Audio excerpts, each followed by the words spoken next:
Good morning, good evening, good afternoon. Welcome back to part 2 of the LSR34 Grandpa build. And if you're watching this, yes, I almost did total my car, and I'll explain how after I tell you this long story about other stuff leading up to that. If you've been watching the series on Hoonigan, you know that Matt and Renee from Street Faction came down, and you know Tanner and Megan from Fuel Labs came down. A little backstory on them. Street Faction Matt and Renee, two great people. I've known Matt since my career of owning Skylines. I've had my first 32 when I was like 21, 22. Matt around 23, 24. And since then, he's scanned and developed seat brackets for every R chassis that I've had. So I trust him to come down and do what he needs to do. The reason why I need him to scan the 34 is for front and rear bash bars. But on the rear, I wanted him to make like a hitch setup where I could just slide like a rack in, put spare tires and parts and everything so I don't mess up the interior, because I do plan on putting in the back seats. Now, the reason he scans the inside of the car is because the floorboard on 34s are much different than 32s and 33s, and I'll explain how.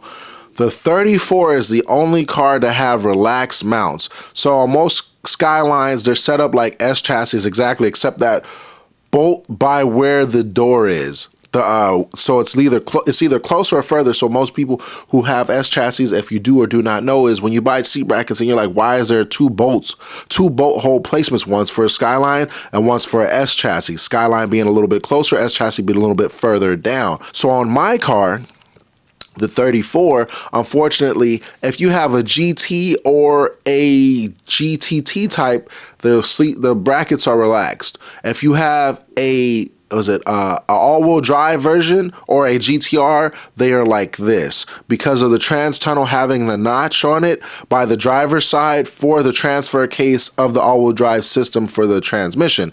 So what it'll do is it'll notch it up, bump the trans tunnel up a little bit by the floorboard, and it'll be a little bit more aggressive. And that's just the front two. The rear is still the same.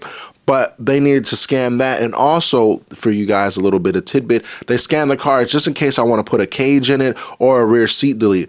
Do I plan on putting a cage in it? I really didn't want to, because I wanted to try to keep this my nice street car, like my level of like, this is I'm close as I'm getting to like having a car I want. But then knowing me, it's like, don't limit yourself, use this as a stepping stone. So I know eventually I will get an R34 GTR EV1 Lightning Yellow. That has been always my dream car. If I don't care about the model, the Millennium Jade, V-Spec, Nurse Spec, V-Spec 2, I just want a yellow R34 GTR EV1. It has to be EV1. I want what I want.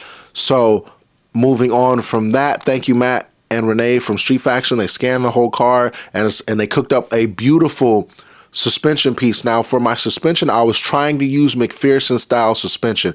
McPherson style suspension is like what's on most S chassis. I think I have like what is called a double A arm. So it's two arms going to the top and they hold a bunch of stuff for the suspension. Don't quote me on this. I don't know how suspension works. I just know what it looks like. I don't know the names. So the McPherson style suspension would allow me to swap from the R chassis to S chassis and pretty much use all the S14 lower control arms, all that, so I could have an angle kit, so I could get everything. So I used Jason Kim's kit from Rival Knuckles and everything. So I have Rival Knuckles, I had Apexy arms, and the top hats, you have to change the bottoms to S14 and the top hats to S14 and all that. But unfortunately, they made an S chassis, R chassis to S chassis style thing, but it didn't come out further enough. So what happened was when we actually got suspension on, it pinched.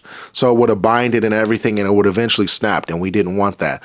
So part 2 of this is Fuel Labs. I met Tanner and Megan was at Formula Drift Seattle in 2019. That was the infamous James Dean Peter Vincic battle, which I was there to B4. Thank you to Warhouse for taking care of Narina and I while we were there. We appreciate y'all, and it was cool to see that battle in person and also be around that whole atmosphere as they won. It was great. Tanner used to work at Radium, but then he left Radium, went to a different company, and now he's at Fuel Labs. And the cool thing is I met him when he was at Radium. He was like, hey bro, let's make something work. And we're trying to make things work, but unfortunately he left, and it was just like communication fell. But then his girl hit me up later on Facebook and was like, hey, it's Megan, I'm Tanner's boyfriend, and we're doing this company, working for a company called Fuel Labs, really like to do something.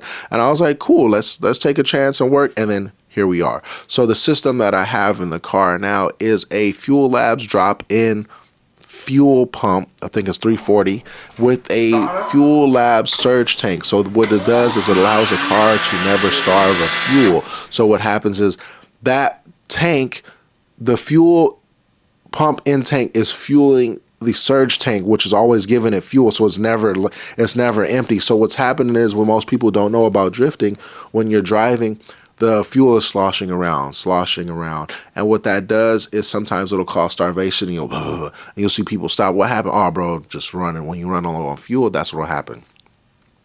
So that allows the pump in tank to always feed the pump, the surge tank, and the pump on the surge tank always has fuel. So that's what I needed that for. So eventually when I become a real boy and I drive in real bigger courses, that's what that's for. And then we ran a dash 8 up to a dash 16 return with a fuel pressure regulator inside the trunk. Fuel pressure regulator being inside the trunk. It's just, he says some FD drivers do it, but it's called a deadhead system. The reason why it's deadhead, because most people run a fuel pressure regulator in the front by the firewall, and that way it kind of continues the flow of you can meter the fuel. You always want to, they'll explain is, you always want to read the fuel that far ahead, that way you know the true fuel pressure. But for me, it's fine because I'm NA. Now, had I been going boosted right off the back with this setup, it would have caused some issues from what I'm hearing, is because it's like, think about, we're all at a bar, 4 people on this side, 4 people on this side, and the injector, the fuel pressure regulator, or the fuel line is coming straight to me first. I'm gonna drink as much fuel as I can because I'm the first one,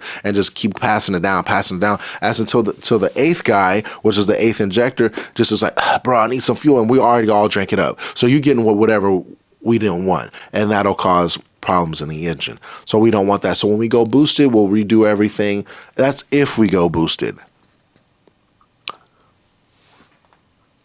And now, the moment of truth. We are going to explain how I had so much anxiety and how I was about to massacre Matthew because of this situation here. Now, Matthew is a very smart person. I trust him 100% with everything he says and does.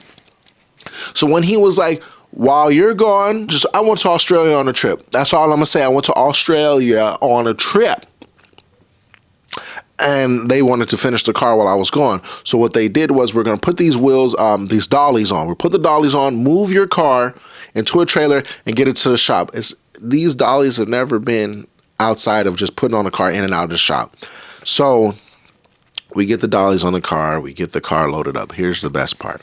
We get to the shop. Now, the shop has a steep driveway. It's not what you think it is. And also the trailer, the Hoonigan trailer, didn't have a second lip. So we had to lift the car and get it, like, just semi-lift the front, semi-lift the back and get in. So when we roll down the car, it's already like this much of a drop. I'd say a cool like 3-inch drop, because there's not that flat part that helps it go up. So it goes clunk, clunk, clunk, clunk. And at this point, I'm like, all right, whatever, bro. It made some noise. We try to get the car up the driveway. And we're struggling. There's a dude across the street at the auto body shop, and he's like, hey, fool, if you need some help, let me know. We're like, all right, whatever. Like, we're not brushing them off. We're like, yeah, I think we got this. We got this. Wrong. We don't got this. So as soon as we push this car up the driveway, one of the dollies kind of caves in a little bit, and Matt's like, oh shoot, this isn't good. And I'm looking at him like, bruh, you said this was gonna be good. We roll the car up, and at this point, one of the caster wheels breaks, and the car leans, right? The car leans, and I'm like, bro, what are we going to do? We try to get something, and then guess what? The front thing moves in, and the car just falls.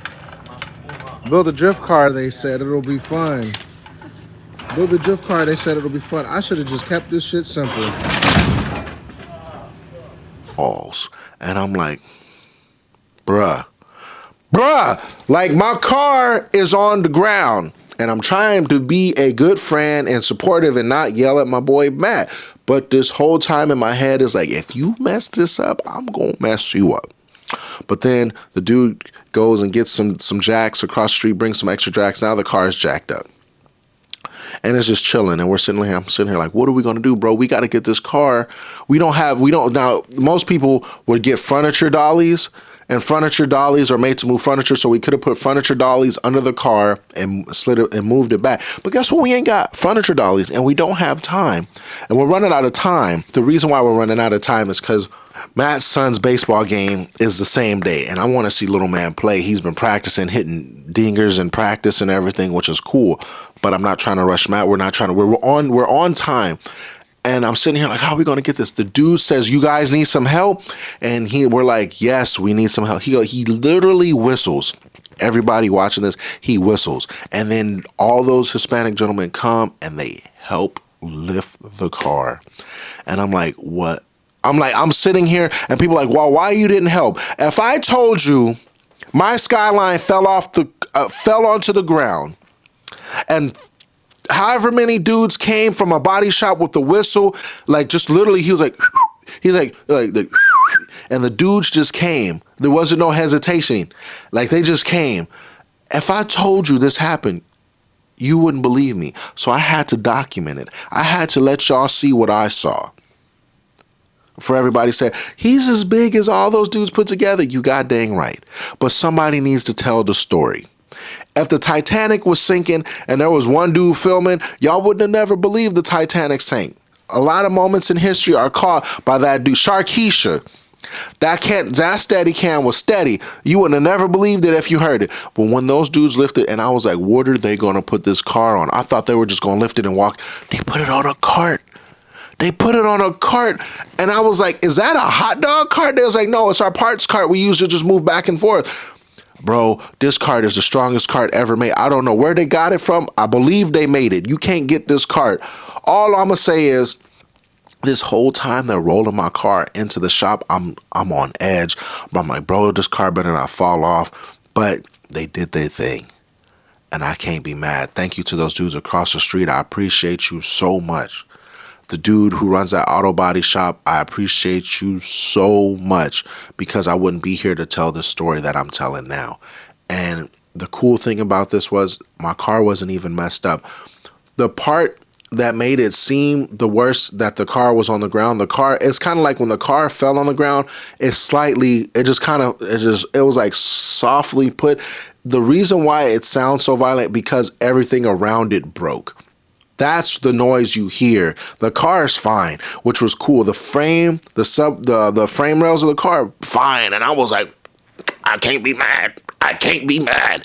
But here we are. This was part 2. Thank you for watching. Now, for 3 and 4, I wanted to ask the viewers who are watching this, would you like to see 3 as a vlog style? Because I have the footage backlogged, or would you like to continue this documentary on the perpetual motion of this build? Because now from here we'll be going to LS Fest and maybe other things. Let me know what you want to see, and I might bring back Rant Wednesday. If you guys want to see Rant Wednesday back, we can do that.